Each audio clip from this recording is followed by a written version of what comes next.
It's not fair. It's not in any way how things should have gone, and it shouldn't be this way for anyone else. Jasmine and John Dancy's son, Jonah, was born last February, but he only lived for 3 days. He was having seizures.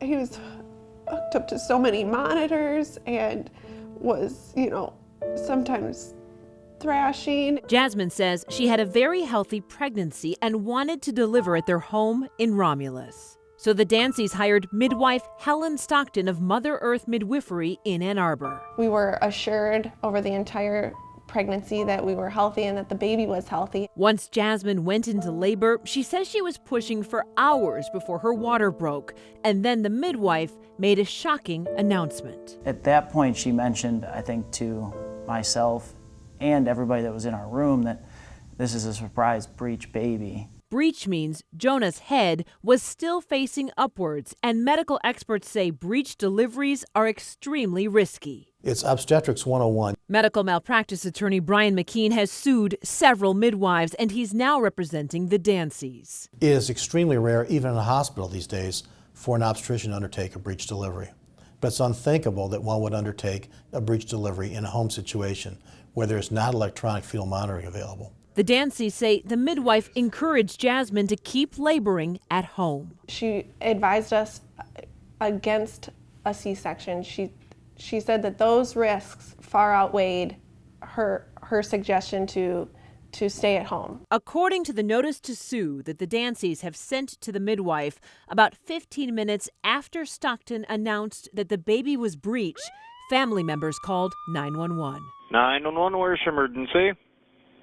Yeah, my daughter just is having a baby at home and has complications. The Dancys say the midwife told Jasmine there was no need to head to the hospital, and Stockton refused to talk to paramedics, so they left. By the time Jonah was born, he wasn't breathing, so another ambulance was called. Please. What's the address of your emergency? She just had a baby and it's not breathing. Please hurry. Okay, they're coming, sir. They're coming. Paramedics rushed Jonah to the hospital, but after 3 days on life support, Jonah died. Those 3 days were the toughest, worst, hardest days of my life. We tried to find Stockton to hear her side of this story. It doesn't really look like anyone's there. So we stopped by her home. Hi, are you Helen? Yeah. Hi, I'm Heather Catallo from Channel 7. We wanted to talk to you about the Dancy family. But Stockton wasn't interested in talking. Helen, we just want to talk to you. Stockton isn't the only midwife 7 Action News has investigated. Back in 2011, we showed you how mothers like Nebras Mawson wanted Michigan to do more to license and regulate midwives. She shattered our dreams totally. I end up with a dead baby in my lap. It wasn't until 2017 that new legislation passed requiring all midwives in Michigan to become licensed through the Department of Licensing and Regulatory Affairs, or LARA.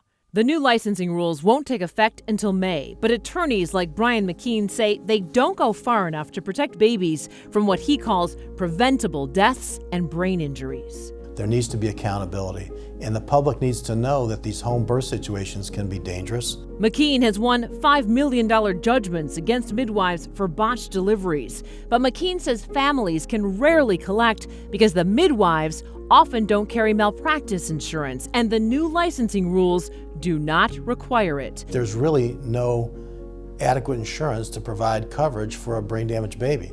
The cost of care for a brain-damaged baby can be tens of millions of dollars.